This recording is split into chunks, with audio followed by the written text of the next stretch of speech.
आज या ठिकाणी स्वर्गीय आमदार सुरेश भाऊ गोरे यांच्या जयंतीचा कार्यक्रम आणि संस्थेच्या वार्षिक स्नेहसंमेलन कार्यक्रमाच्या निमित्तानं या ठिकाणी उपस्थित चाकण नगरपालिकेच्या नवनिर्वाचित नगराध्यक्षा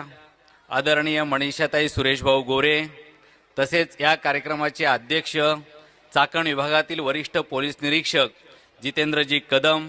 तसेच महाराष्ट्र राज्य प्रदूषण नियंत्रण महामंडळाचे सदस्य म्हणून जे काम करतात असे नितीन भाऊ गोरे तसंच याप्रमाणे या संस्थेमध्ये अहोरात्र काम करतात असं ते विकास गोरे संस्थेचे मुख्याध्यापक संस्थेचे सर्व संचालक नगरपालिके नव्यानेच निवडून आलेले सर्व नवनिर्वाचित नगरसेवक आणि सर्व विद्यार्थी शिक्षक आणि पालक मित्र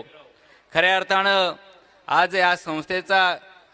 जो वार्षिक स्नेहसंमेलन कार्यक्रम या ठिकाणी संपन्न होत आहे ही खऱ्या अर्थानं भाऊंना एक चांगल्या प्रकारचं विनम्र अभिवादन आहे का त्यांच्या आठवणी ह्या जागृत व्हाव्यात। खरं तर भाऊंनी या तालुक्याचं नेतृत्व करत असताना खऱ्या अर्थानं तळागाळातल्या लोकांपर्यंत जाण्याचा प्रयत्न केला,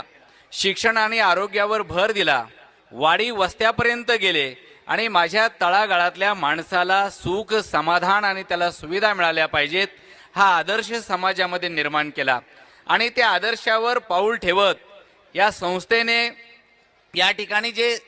या 3 संस्था या ठिकाणी काम करतात याच्यामध्ये ज्ञानवर्धिनी असेल, भामा इंग्लिश मीडियम असेल किंवा सुरेश भाऊ माध्यमिक उच्च माध्यमिक विद्यालय असेल, या विद्यालयातून एक आदर्श विद्यार्थी घडवण्याचं काम करतात। मगाशी आम्ही त्यांच्या कार्यालयामध्ये बसलो होतो। विद्यार्थी हा केवळ पुस्तकातून घडत नाही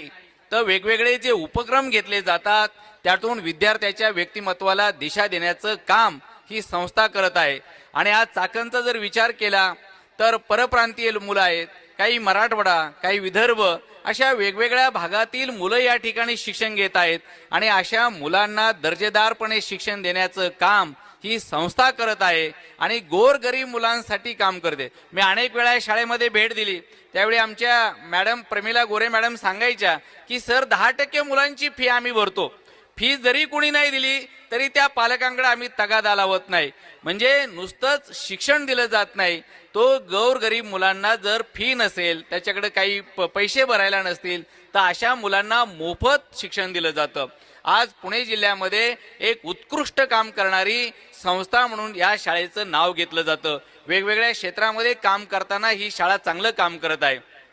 खरं तर या निमित्तानं वार्षिक स्नेहसंमेलन